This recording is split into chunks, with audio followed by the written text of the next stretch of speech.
مورونبي وتحديدا من أعلى برج. رح نتعرف اليوم بحلقتنا على فرانشيسكو رزق، وهو الوزير السابق للشؤون الخارجية البرازيلية وأيضا عضو بالمحكمة العليا الفيدرالية والانتخابية.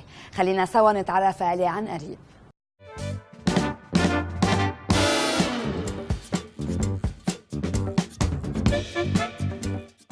Professor Francesco Rezek, thank you for receiving us here in your house in Sao Paulo. It's a great pleasure and honor to be here.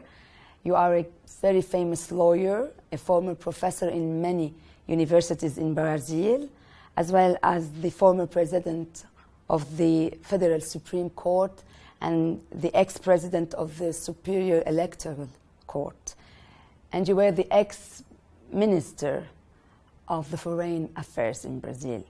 You were born in Minas Gerais in 1944 after your father immigrated from Baalbek, Lebanon, in 1918.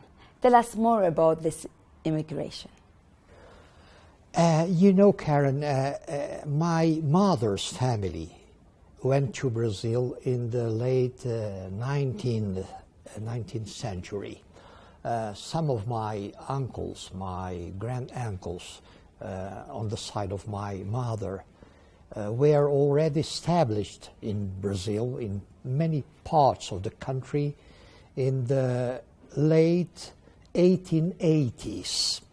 And my grandfather went here at the age of 19 in 1994 to stay with his brother, who was already a well-known and considered merchant in a part of the highlands of Brazil.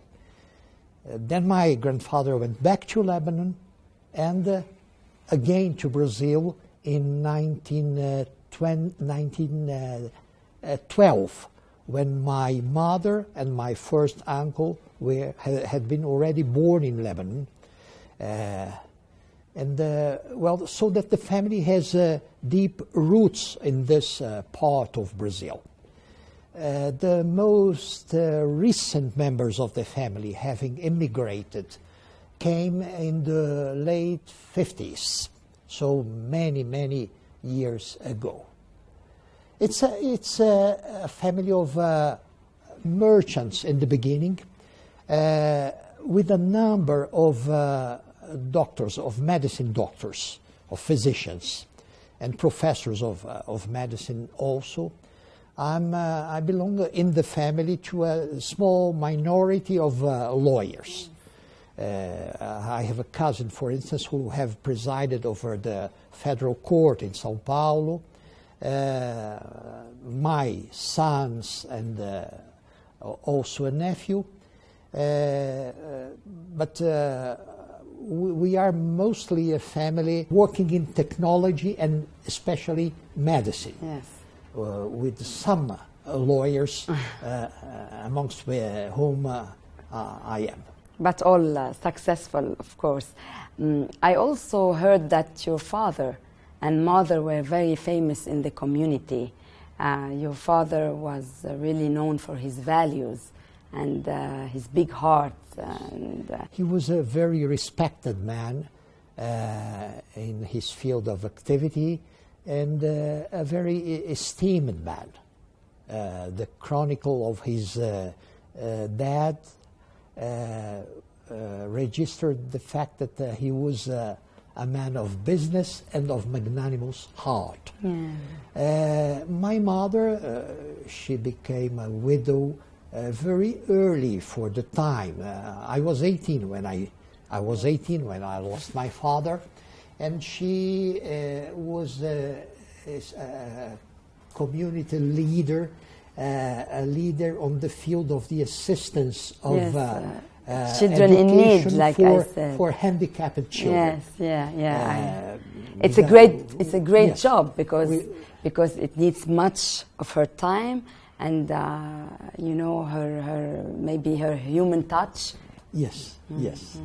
And she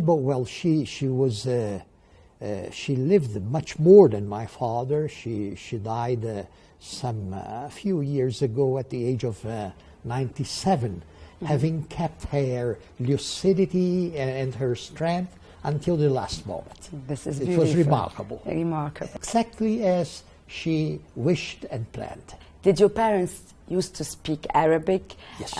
In your presence? And do you speak a bit of Arabic yourself? Do you understand? Yeah. When I first went to an international conference in Geneva, and I heard learned Arabic, legal Arabic, I realized that my Arabic was very simple, very poor, very domestic.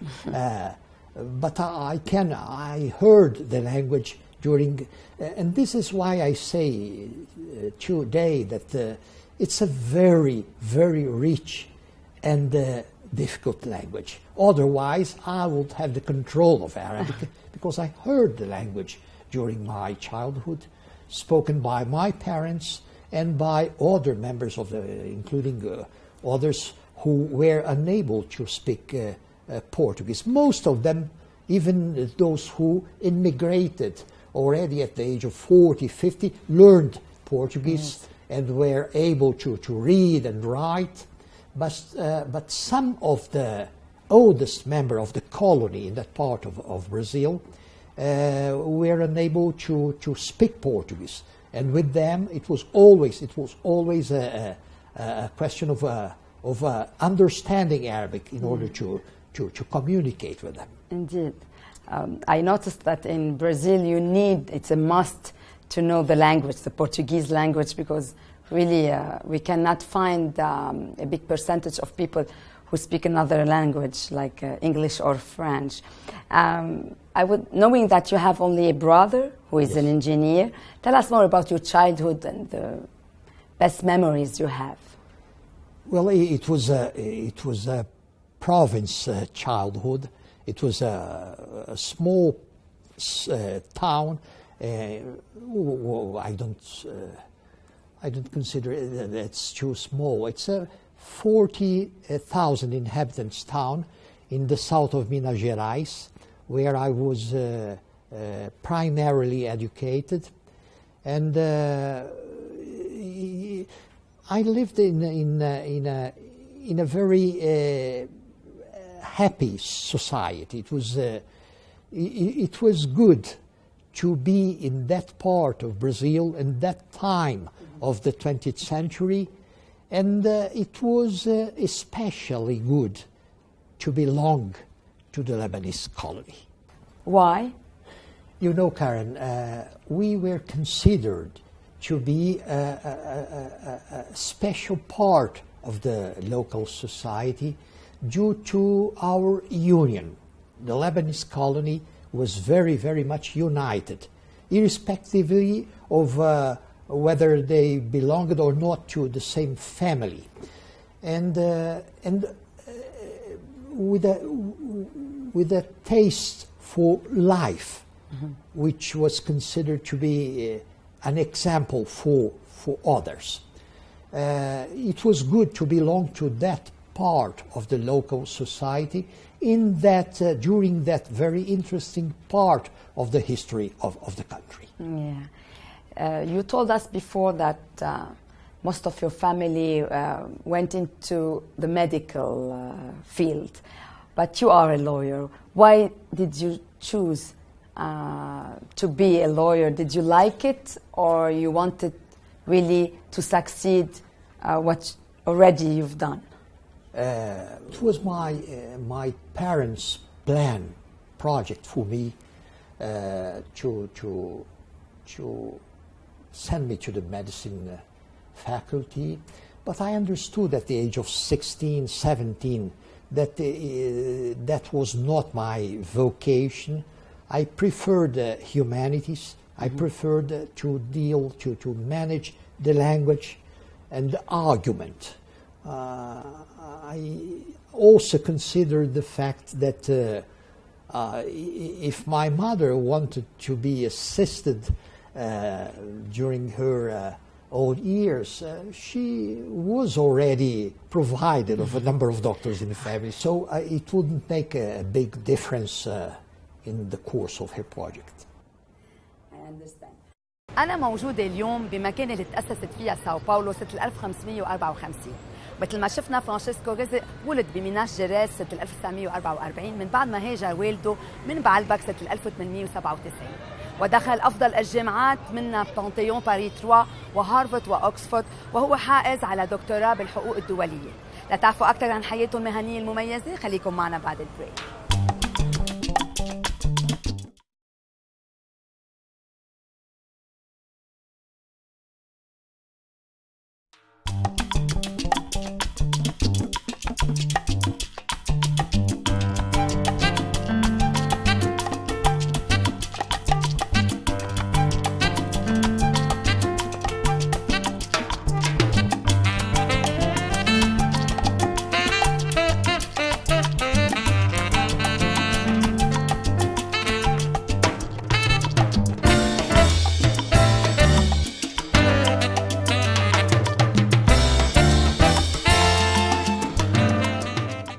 Professor Rezek, I would love to talk about your career, which is outstanding. I was really astonished to read about it. Let us talk from the beginning. You are a holder of a law degree from Minas Gerais University. Then you worked as a reporter at a newspaper until 1965, when you won a scholarship for a research program at Harvard. Tell us more about that.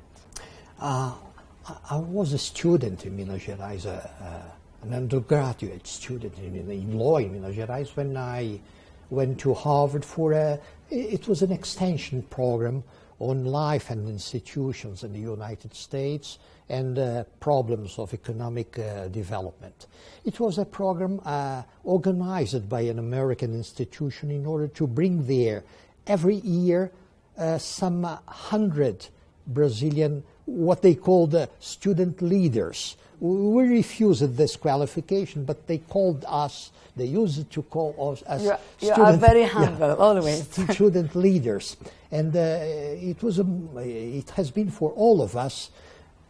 Many of the members of these groups who went to the United States under this program at the time are now senators, governors, and holders of other prominent functions in Brazil.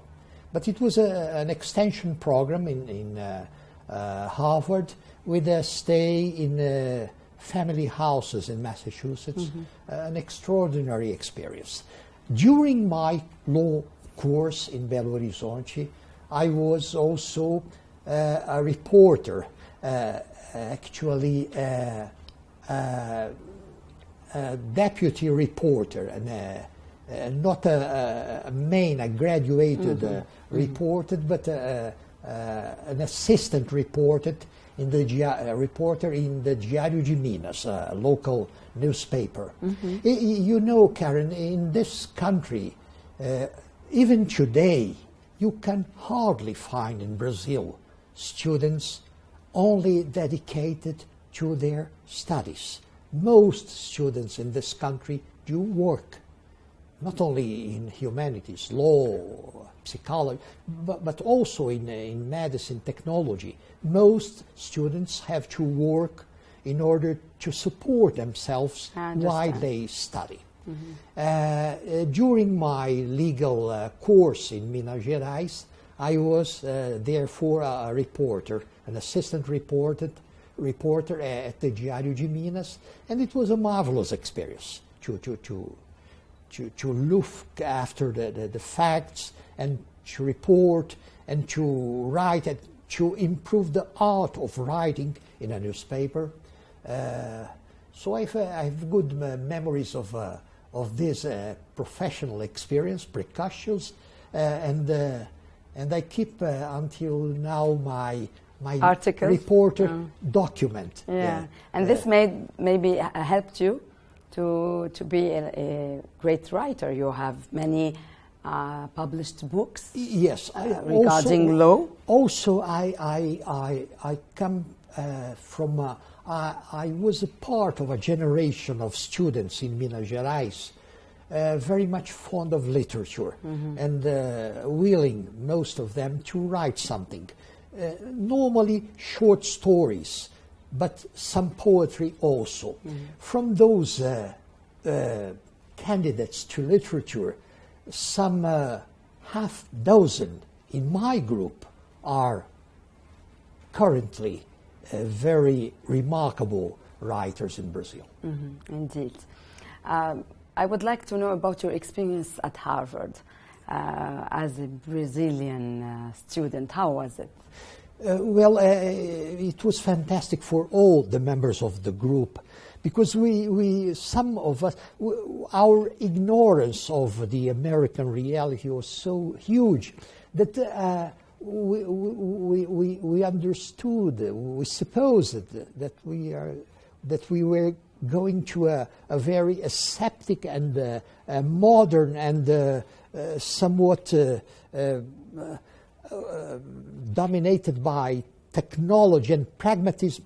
And when we arrived to Harvard, we remarked that it was so much more Latin and traditional and heraldic than all we knew in a Latin country. Harvard is not the only university you went to. In 1967, you went to Paris for your PhD, to La Sorbonne, and then also later to Oxford. Tell us more about these universities and your own experience there. You know, at the last year of my legal course in Belo Horizonte, I was aware of the fact that there were opportunities to have a postgraduate course in centers of excellence in many parts of the world. Actually, I have obtained a scholarship from the Fulbright Foundation, and it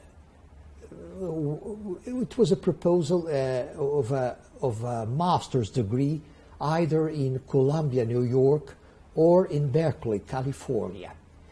But a few weeks after having learned of this possibility, I obtained a scholarship from the French government in order to make directly the doctorate in Paris, in the Sorbonne. At that time, it is no longer possible. At that time, it was possible to apply for a doctoral degree directly without a pass through the master's degree. And in spite of the fact that the French scholarship was hugely more modest than the American patterns of scholarship, I decided to go to Paris. And I never regretted this decision.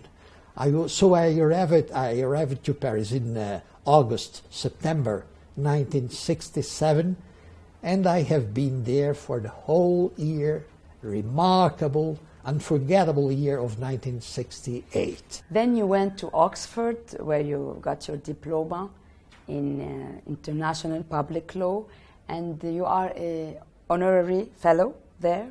Tell us about that. Well, when I went to Oxford, I was already almost middle-aged man. I was 35 years. I had already 3 children, 2 girls. Already? And yes, and a baby boy. And we spent there 1 year, 1 academic year. And it was my first tenable, comparatively long experience in an English-speaking country. Fantastic, because I was in the area of international law, but living in college with my family and learning whatever Oxford has to teach to people. One of my good friends of the diplomatic career in Brazil, who was at the time a member of the Brazilian embassy in London, and who used to visit me in Oxford sometimes. He was a very, very respected intellectual. But he said that in Oxford you always feel you always have the absolute assimilation of your imperfection, because you are so much surrounded by perfect people, by wisdom and by culture, that you can perfectly realize the dimension of your limits. This is true. This is true. Then you started your career in Brazil in 1972. Yes. When you became an attorney at the Republic, at the Supreme Court. Tell us more about your responsibilities then. Yes. This was before Oxford and after Paris. It was a public contest for the first time, because the Brazilian Constitution established that the career of the attorneys of the Republic is to be founded upon public contest, competition of merits. But this was anyway the first public contest organized for that purpose, and myself and my 32 or 33 colleagues having succeeded in this public contest, we found a sort of an empty institution, and our career was very rapid and successful. The most successful in the contest were designated to work directly before the Supreme Court. And this was my career. Yes, and then I know that you were appointed Deputy Attorney General of the Republic again from 1979 to 1983. Is yes. this another kind of... I was the Deputy Attorney General yes. from 1979 to 1983. In March, actually in February 1983, I was appointed to the Supreme Court. Of course, we will yes. talk about that. But were your responsibilities then of another kind? No. At the same kind. But with a different level. Okay. Yes. You became Justice of the Supreme Court in Brazil on March 1983, knowing that you were the youngest of this century. You were 39 years old, appointed by the President and supported by the Senate. Tell us more about this, one of the highest positions you can ever get in Brazil, and what were your achievements? You know, Karen, in spite of the fact that the private law in Brazil is of European, mostly of European origin, our political model is American. Mm-hmm. It's a federation, a republic, and a presidentialist system of government. This means that we have here a typical tripartition of power. Mm-hmm. And the judges, mostly the Supreme Court of Brazil, is a real power of the state with authority to do what courts in European countries, for instance, are utterly unable to do. Okay. To withdraw laws of the parliament, if necessary, in the name of the Constitution, mm-hmm. and to withdraw acts of government in the name of the law. For me, it was something fantastic to be appointed at this age. Yes, in the past, in the distant past, in the turn of the 19th to the 20th century, two different men have been appointed slightly younger than I. But in this the modern times, I have been the youngest. Yeah. In office as foreign minister, when I decided, when in a reform of the ministry, of the composition of the government, I went back to the Supreme Court. I mean that I was again appointed, again approved by the Senate, and for the first time in Brazil, appointed two times. Appointed two times. Then, shortly after my return to the court, a huge crisis started in the government. I understand. Leading to the first case of impeachment, of presidential impeachment of President Collor, mm-hmm. occurred in November of that year of 1992. Mm-hmm. Mm-hmm. Then I had more 5 years in the Supreme Court, and eventually having time enough to retire, I have been elected by the General Assembly and by the Security Council of the United Nations to the International Court of Justice, to the Court of The Hague. Of The Hague. It was a great position too, and a great experience in The Hague, because you have the worldwide great cases to deal with. Yes, yes. You know, I used to say at that time that if you consider the extension, the quantity of work, it's a very light burden for someone coming from Brazil. But the responsibility is enormous, because each case before the Court of The Hague is what should have been in the past a war, with all its consequences.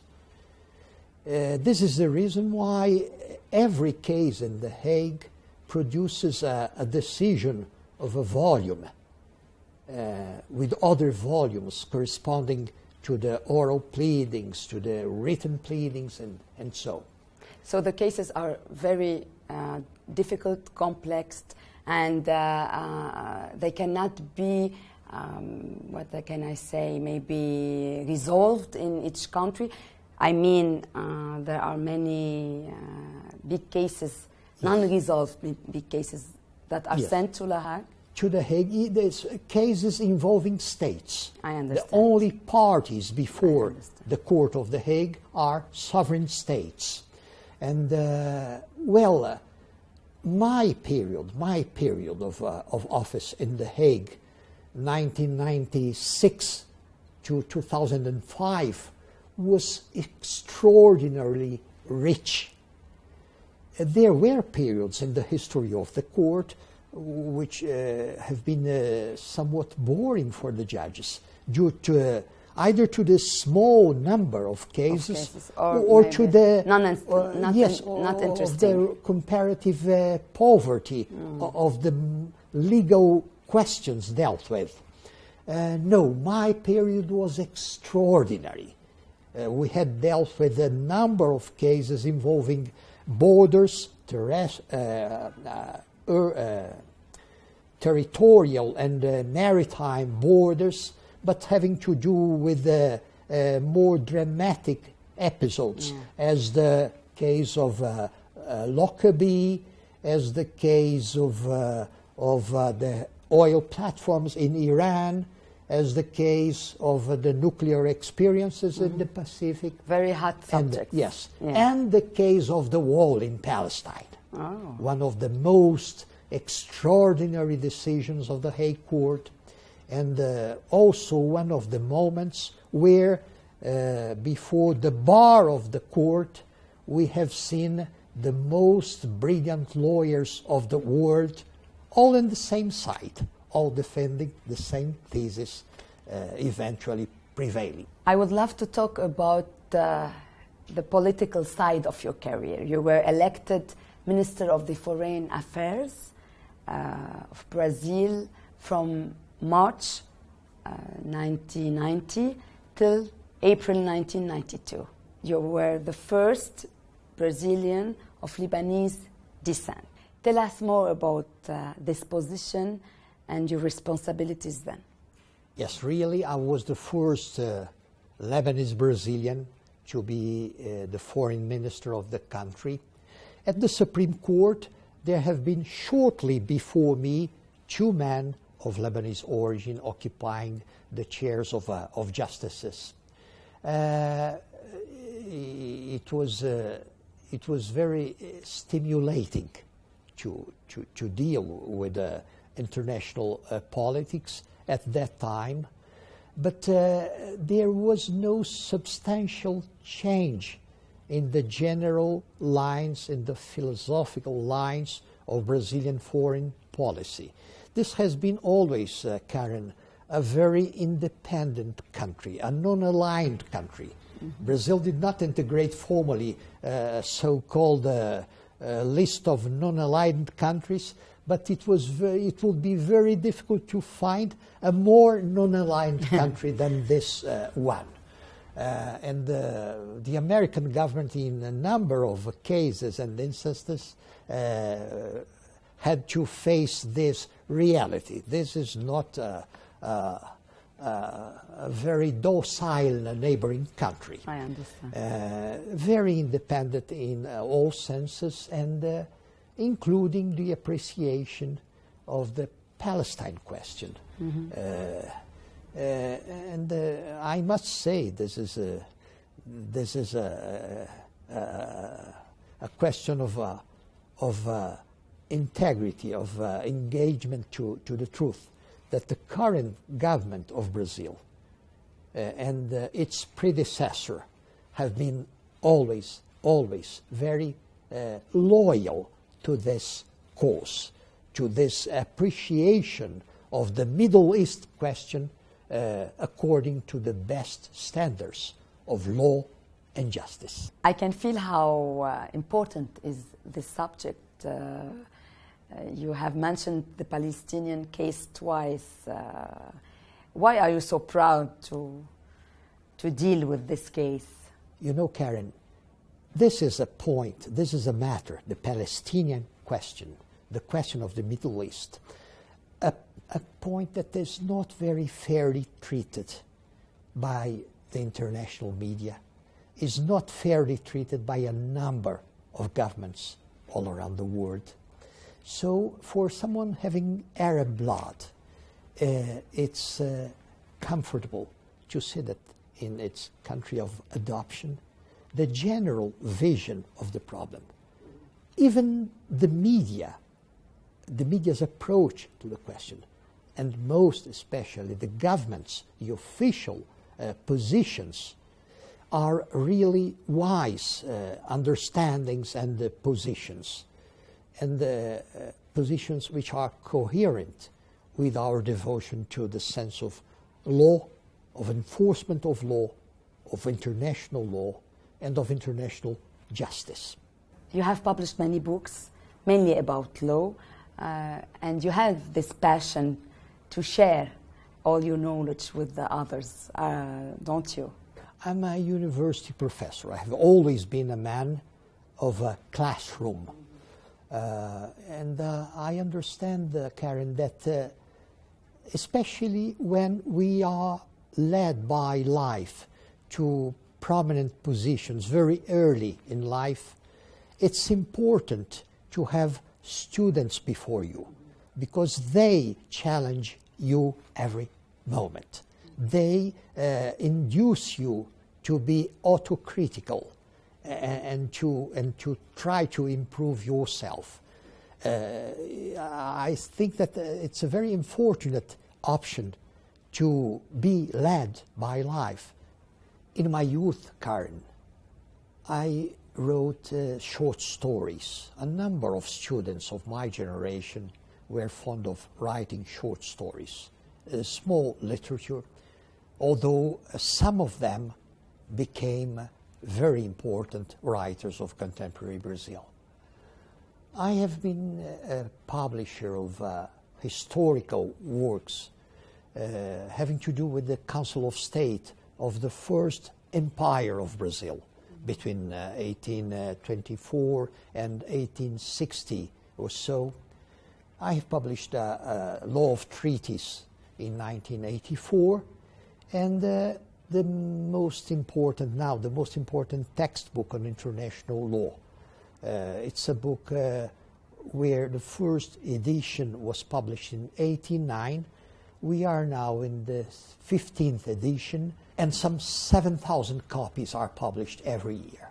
They are studied in all universities? Yes, they are adopted in most universities, so I am pleased to see my conception of international law adopted by so many, because the number of law students in this country is something incredible.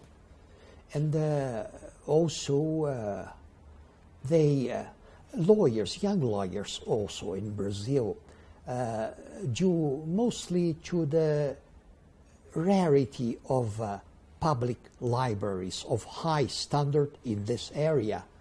They are, most of them are tendent to have their own private libraries, their own collection of law books. I understand. حياة فرانشيسكو رزق المهنية مبهرة، فهو كان أستاذ جامعي ودخل أكاديمية الحقوق الدولية بلاهاي، وسنة 1983 أصبح وزير المحكمة الفيدرالية العليا وبعد وزير الشؤون الخارجية. إذا بدكم تعرفوا أكثر عن حياته العائلية تابعونا بعد البريك.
I would love to talk about your family now that we went through your amazing career.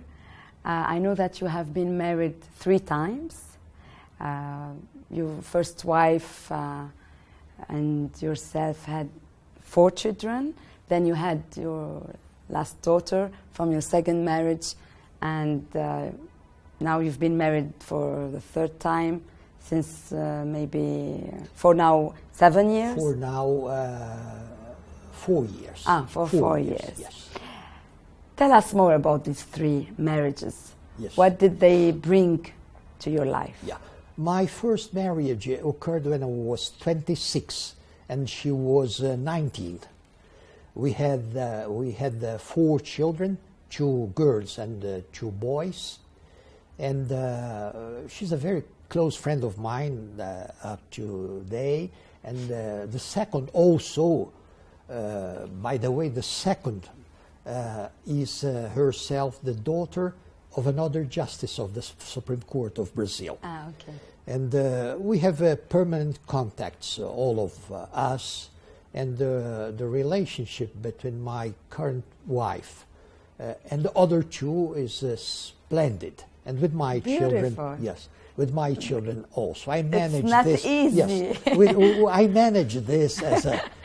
You are lucky. As a very skillful man. Yeah, anyway, and since my second wife is a professor of international law, we have a permanent contact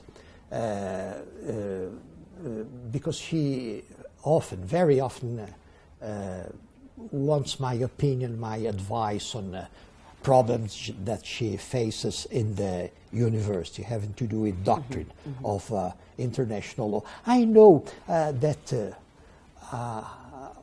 theoretically I shouldn't know, but I know that a book is about to appear. It's a sort of Libera Vicorum, a tribute to a jurist with studies collected amongst jurists of many countries and many specialities. And one of the organizers of this tribute book is my second wife. Then I recall the fact that, Muslims, they appear to be very proud of the fact that the virtue and the holiness of the Prophet have been identified and proclaimed by his own wife, which is marvelous, because a wife is the woman, is the person who most closely has the opportunity to identify mistakes and the defects. One to her husband. No, so I think that in my case, to be somewhat the object of a tribute by an ex-wife is it's flattering. It is flattering. It is. I see that you're blessed also by your 3 wives. Let us talk about your 5 children. Yes. How is your relationship with them? Are you close to them? And Yes. I know also that some of them are married and you Yes. have grandchildren too. Yes, I have 7 grandchildren, being one boy. The first one is a boy. Yeah. The other 6 are girls. 6 girls. Yes. The other 6 are girls. Are you blessed or is the curse? Yes, I am very pleased with this. I think that my granddaughters will be of much assistance to me when I grow old. Yes, Well, my 2 adult daughters are lawyers, although the second one, Veronica, has also studied architecture and industrial design. So they followed your steps. Yes. They are married, one to a lawyer, the other to a doctor, to a medicine doctor. The 2 boys, one is a lawyer and works with me. The second one is a movie maker. He works here or in Hollywood? Here in São Paulo. Yes, he studied here for direction of cinema. And his wife is also in this field of activity, and they work together in this area. Well, I have also the last one, Ana Clara, who is now 14 years old. She's still at college. Yes. Yes. And are you close to them? Are you like a father and a friend at the same time? Yes. I've always been, and especially now, since my return from The Hague and my establishment in São Paulo. You have more time to spend with them. Yeah. Did you raise them in maybe Lebanese values, the same ones you were raised by your parents? Yes. They are all very, very, very conscious of the fact of their race, of their origin, and their cultural roots also. They have very much been influenced by my mother. They have all had very good experiences with her. Not my father, since he died when I was myself 18 only, though having not known their grandfather, Elias Reyes, they have all grown under the influence of the grandmother, of my mom. So that they feel, until today, somewhat under the influence, under the spiritual wings of the matriarch of the family. And I guess it's a dream for them to visit Lebanon, isn't it? It is, and I have been planning, Karen, this journey for many years. I have been I have had to postpone its success, a number of times, but I won't stay longer postponing this experience. You shouldn't. Because even my cousins, younger than I, a number of them, have been visiting Lebanon in the last years for more than once. And you should. مثل ما شفنا فرانشيسكو رزق متزوج وعنده اولاد والحياه العائليه بتعني له كثير. اذا بدكم تعرفوا اكثر عن زيارته الى لبنان سنه 1968 تابعونا بعد البريك.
I would love to talk about Lebanon, knowing that you have visited your country of origins only once in 1968. I would love to know, what did you feel then when you visited Baalbek for the first time? It was the autumn of 1968. I had just finished the first part of my studies in Paris, and I went there to know the remaining members of the family, including my father's sister, one only sister that remained in Lebanon. I knew already a lot about the country. In my childhood, I had in my bedroom a map of Lebanon and many pieces and documents and objects related to the country. It was not a surprise, but an enormous emotion to know in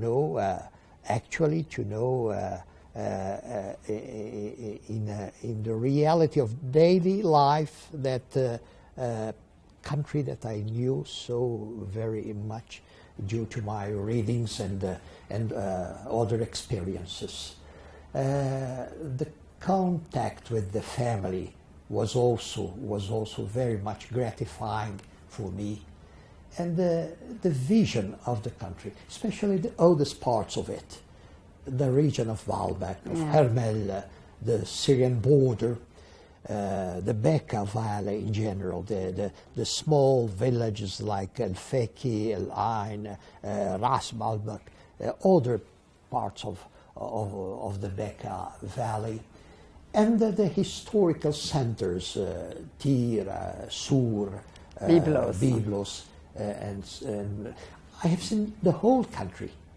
My cousins have circulated all over Lebanon with me during those days. About 40 days I spent there, 68. And why didn't you return? It's been like 45 years now. It was due to a series of accidentalities,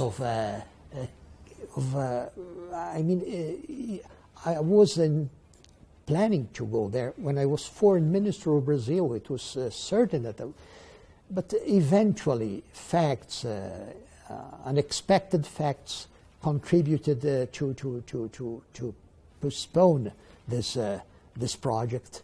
I kept it in mind, and I think that next year I'll be able to do it eventually. We hope so.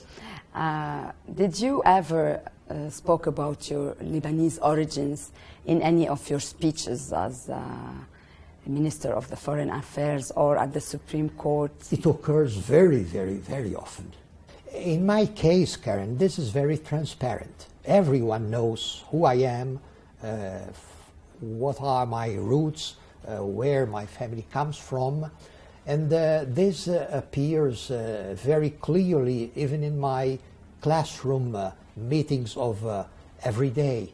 But I must tell you that you know that in Brazil we have a colony of some 7 million or more. If you depending on the standards that you adopt to make this calculation, you can arrive easily to 11 million. Anyway, there's a number of people bearing Portuguese family names due to the fact that their Lebanese origin is from the side of their mothers. Okay. Well, even those are very, very, very applied to the task of informing their origin. Even those are very applied to the idea, to the intention of letting people know what their origin is and what it means, and the fact that they are members of the community, of this enormous Lebanese community in Brazil. Because, you know, what we call here, for instance, when we say Arab food in Brazil, you mean Lebanese food. It means Lebanese food. The Arab community in Brazil is essentially Lebanese. a Lebanese community, with some exceptions having to do with the part of Syria which neighbors Lebanon, and in the very recent years a very important Palestine community, but important, not comparable to the Lebanese community. So you are proud to be Lebanese? We are all very proud of it. And we are proud to have such Lebanese descent, great personalities here in Brazil. I would like to see if you have a last word to all Lebanese who are watching us tonight. I know that you have been hearing members of the community during these days, including the Vice President of Brazil and including members of the scientific, legal community and from the business area and so.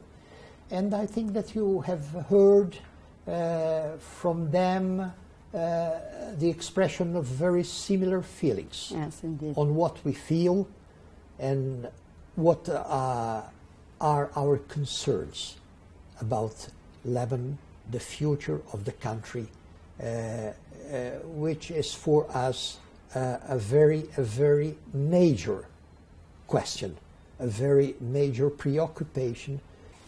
We expect to be able to contribute somewhat to give in a near future, not in a far, but in a near future, a fair, a just, a legal solution to the problems of the Middle East, and especially to see Lebanon grown with all the splendor it bears and it deserves, having been the most innocent victim of the whole crisis. Indeed. I'm really touched by what you're saying, and I really hope that you and other Lebanese descendants will come and help us have peace in the most beautiful country in the world, Lebanon. Professor Francesco Rezek, thank you for this beautiful interview. I hope to see you very soon in this peaceful Lebanon we are all dreaming of, and thank you again. I thank you, Karen. It was a pleasure for me. تعرفنا اليوم على فرانشيسكو رزق، هالإنسان اللي حصد على شهادات عليا من أهم الجامعات بالعالم ووصل على أهم المراكز بالبرازيل. إن شاء الله نكون تعلمنا منه التواضع، المثابرة والرقي.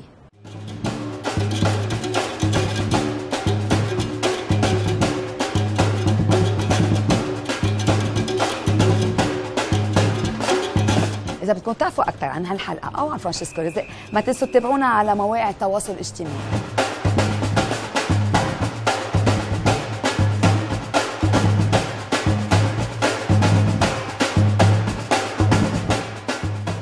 ما تنسوا تحضرونا الأسبوع القادم بنفس الوقت تكتشفوا اسم جديد من أسماء من التاريخ.